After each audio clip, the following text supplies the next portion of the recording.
Shalom, shalom bien-aimés, bonsoir. Encore bienvenue sur cette plateforme.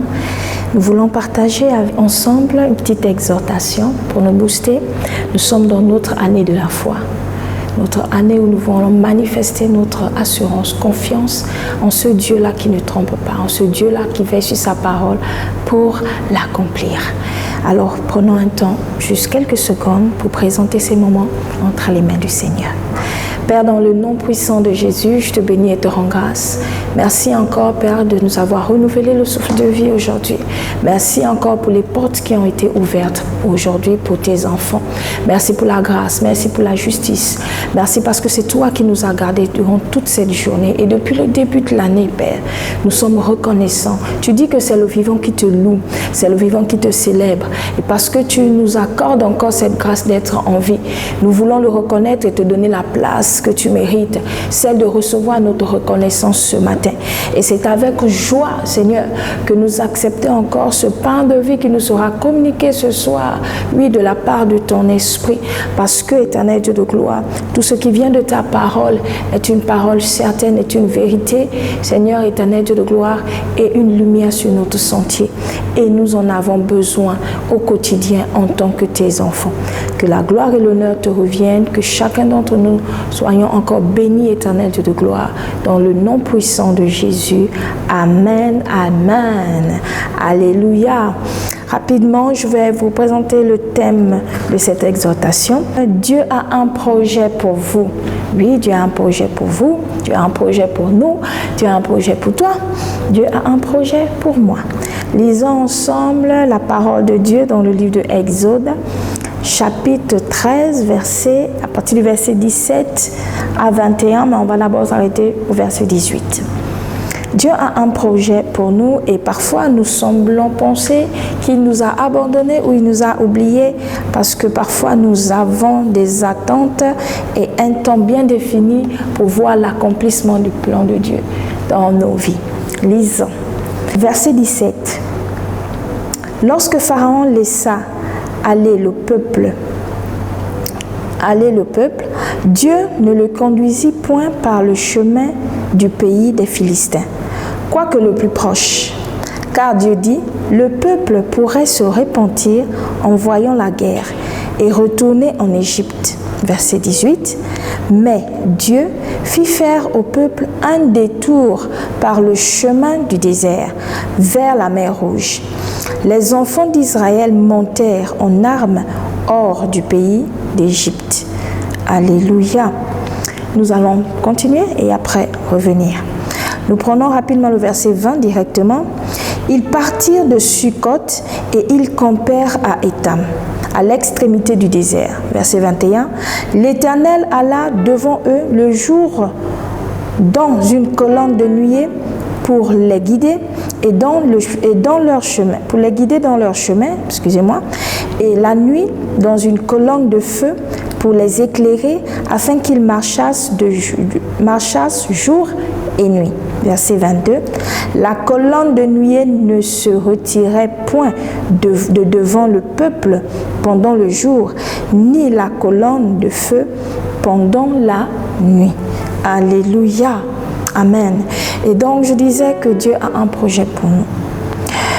Le fait que Dieu n'ait pas conduit son peuple sur le chemin le plus court, mais par une voie plus longue, le Seigneur le dit, l'explique au verset 18 qui dit « Mais Dieu fit faire un détour par le chemin du désert vers la mer Rouge. » Plus haut, il disait, c'était le chemin le plus proche, car Dieu dit « Le peuple pourrait se repentir en voyant la guerre et retourner en Égypte. » Alléluia.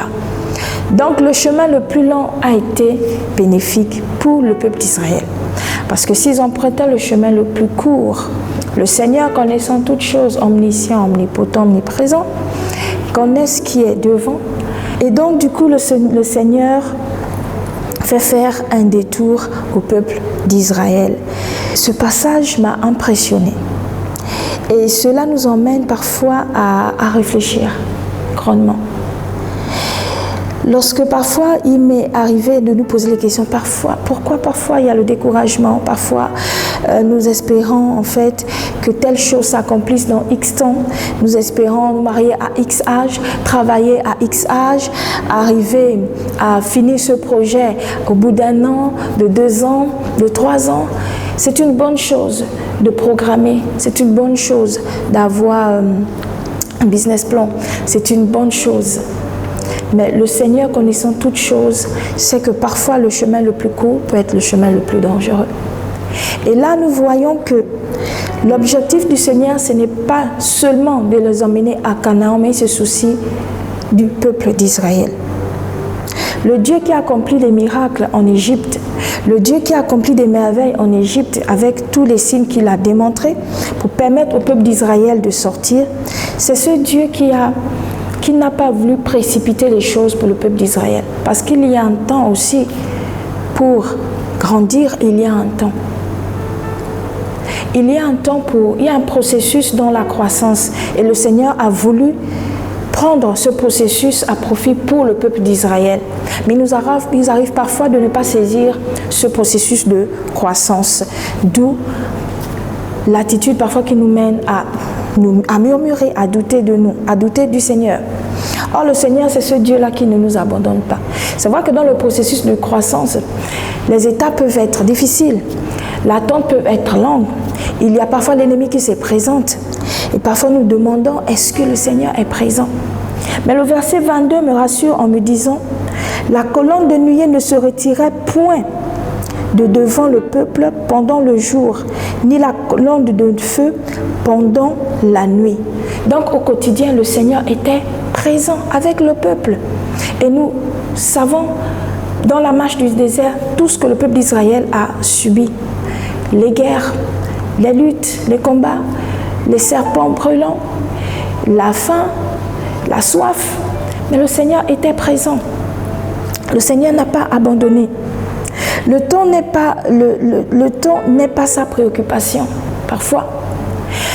Le temps est très important pour le Seigneur, mais l'importance pour le Seigneur, c'est de savoir, avant de nous plonger dans une bénédiction, de se garantir si nous avons compris pourquoi nous devons aller. Le Seigneur veut se rassurer que dans la bénédiction, que la bénédiction ne soit pas après. Pas une malédiction, mais être comme un frère pour nous dans l'adoration. Et donc, le fait que le peuple d'Israël ait peur après et se tourne vers le désert, c'est ce peuple-là qui, c'est vrai, a crié au Seigneur pour la délivrance. Et après avoir obtenu délivrance, ce peuple aussi, devant une épreuve, peut fuir. Mais quelle est cette personne qui fuit? C'est cette personne qui ne connaît pas ou qui n'a pas conscience du Dieu puissant qui l'a délivré. Et donc parfois, lorsque le Seigneur nous permet de le rencontrer, il y a aussi cette étape où nous devons grandir dans la connaissance de qui il est. La volonté de Dieu, c'est que tout le monde parvienne à la connaissance de sa volonté et à la connaissance de sa personne. Et dans le processus de croissance, dans toutes les étapes, chacun pour sa part, selon ce que nous traversons, parfois nous pensons que l'attente est longue, mais en réalité, le Seigneur veille à ce que nous soyons matures. Est-ce que dans ce que tu traverses, en fonction du besoin, est-ce que le Seigneur veut se rassurer? Est-ce que cet enfant, mon fils ou ma fille, a confiance en moi? Est-ce qu'il a appris aujourd'hui, lorsqu'il va peut-être adorer ou m'offrir un culte, est-ce qu'elle, en vérité, en esprit, pourra dire « je suis fidèle » En quoi est-ce que son adoration va se reposer? En quoi est-ce qu'il pourra dire « tu es amour » s'il n'expérimente pas des épreuves qui pourront lui donner de véritablement décrire que le Seigneur est amour au travers des situations qu'il traverse? Ah, le Seigneur est le Dieu qui délivre. Mais il fallait bien une menace pour que Dieu se démontre en Dieu qui délivre. Et donc nous observons que l'attente ou le chemin que Dieu nous permet d'emprunter par sa grâce, parce que parfois c'est bénéfique pour nous, c'est une bénédiction. Et lorsque nous sommes face à une attente ou l'espérance de quelque chose d'une promesse qui doit se réaliser, asseyons-nous, comme dit quelqu'un qui veut bâtir la maison, s'assoit et calcule la dépense. Le problème n'est pas pourquoi cette chose n'est pas encore arrivée, mais est-ce que je suis déjà apte à gérer la bénédiction qui va arriver? Dieu a un projet pour nous, oui. Il y a le projet qui va se réaliser, mais il y a aussi la maturité de la personne qui doit bénéficier de cette grâce. Il y a une promotion, oui. Il t'a dit qu'il y aura une promotion qui va arriver. Mais est-ce que tu t'es déjà apprêté à gérer cette promotion? Es-tu préparé à cela? As-tu mesuré les tenants et les aboutissants, les sacrifices qu'il va falloir donner? Le Seigneur Christ a mesuré. Il a tellement mesuré qu'à un moment donné, il a dû faire cette prière pour aller jusqu'au bout. Il a prié pour que la coupe lui soit ôtée. Mais en même temps, il a vu que il fallait que la volonté de Dieu se manifeste, s'accomplisse. C'était difficile, mais il est allé jusqu'au bout. Sachant que c'est vrai, la difficulté est présente, mais la finalité, c'est un projet rempli d'amour. La finalité, c'est un projet rempli de grâce. La finalité, c'est un projet rempli de bénédiction. Alléluia. Ce soir, je suis venue te dire d'espérer, de croire. De croire. Parce que c'est vrai que Lazare est malade. Oui, il sera peut-être enseveli, enterré. Mais Dieu n'a pas annulé le projet de venir rencontrer Lazare. La manifestation de la promesse de Dieu est du domaine de Dieu. Comment est-ce que Dieu va t'exaucer? C'est lui seul qui décide, qui sait comment il le fera. Notre part, c'est de faire confiance. Notre part, c'est de grandir à tel point que quels que soient les vents et les tempêtes, nous disons, comme le dit notre Père, le révérend Jean-Marie, je sais que je sais que je sais. Si tu n'es pas encore parvenu à déclarer cette parole, le Seigneur aimerait. Le Seigneur aimerait que tu arrives à ce niveau de foi. Comme le dit dans le livre de Job, à tes résolutions répondra le succès. Es-tu résolu de ce Dieu vers qui tu as crié? Invoque-moi au jour de la détresse et je te répondrai. Oui, crois que Dieu est fidèle, crois que Dieu répond, crois que Dieu est celui-là qui n'abandonne pas. Le juste vivra par la foi. Oui, la foi ne veut pas dire qu'il n'y aura pas de difficultés. Il n'y aura pas de difficultés, non. Mais face à ces difficultés, tu appliques, tu démontres, tu manifestes ta foi, ta confiance. Le peuple d'Israël, c'est vrai qu'ils ont été exaucés parce qu'ils ont crié. Et le Seigneur l'a dit à Moïse, j'ai entendu les cris de mon peuple que le faisait pousser ses oppresseurs. Mais c'était aussi un peuple qui ne connaissait pas ce Dieu. Ils avaient entendu parler de ce Dieu.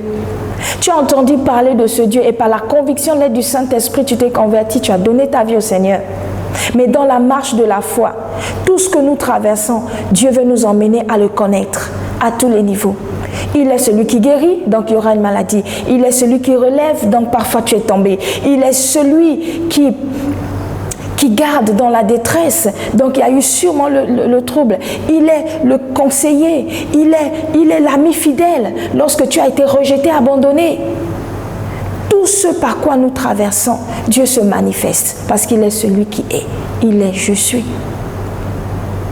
Alors dès qu'une situation dès que tu es face à une situation, oui, l'épreuve dans laquelle tu es maintenant, mon encouragement ce soir, c'est de dire, mais juste, je suis comme Dieu. Dieu dit, je suis.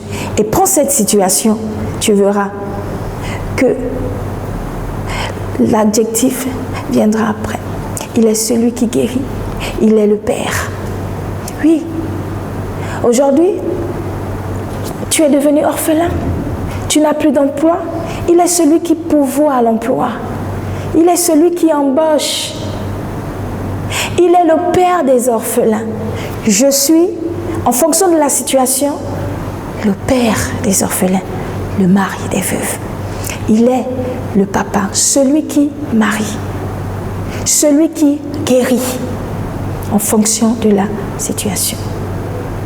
Alléluia. Et donc ce soir, j'aimerais juste te conduire à désirer la présence de Dieu, à ne désirer que le Seigneur. Oui. Ce sont ces différentes situations qui parfois soulèvent ce problème où nous avons un problème à la prière. Parce que facilement, devant une situation, nous nous décourageons facilement. Et nous n'avons pas la bonne attitude, le premier réflexe de nous confier au Seigneur. Et ce soir, j'aimerais te conduire à prier. La Bible le dit dans le livre de Éphésiens 10. Il dit, « Car nous sommes son ouvrage, ayant été créés en Jésus-Christ pour de bonnes œuvres que Dieu a préparées d'avance afin que nous les pratiquions. » Il y a des bonnes œuvres que le Seigneur a préparées d'avance afin que nous les pratiquions. Des bonnes œuvres. Voilà pourquoi le thème était « Dieu a un projet pour nous » et de bons projets. Et de bons projets. Il n'abandonne pas, il ne délaisse pas, il n'a pas oublié. Il n'a pas oublié. Il veille, sauf que il travaille à notre maturité. Alléluia. Alors prenons un temps de prière. Père, je te bénis et te rends grâce. Merci encore, Seigneur, parce que nous croyons que véritablement tu as un projet pour nous. Et dans cette année de foi, dans cette année où tu demandes de croire, oui Seigneur, chaque jour tu nous donnes une parole pour nous fortifier, parce que l'exaucement est pour maintenant. L'exaucement ne va pas tarder. L'exaucement, Seigneur, tu es encore en train, Seigneur mon Dieu, mon roi, de nous conduire à être sur ta voie, à être sur le bon chemin, parce que tu es le Dieu qui ne nous abandonne pas et qui ne nous délaisse pas. Aide-nous ce soir, Seigneur, à avoir la bonne attitude, afin, Seigneur mon Dieu, mon roi, de persévérer et de rester fidèle, de demeurer fidèle, tels des enfants qui ont confiance en leur papa.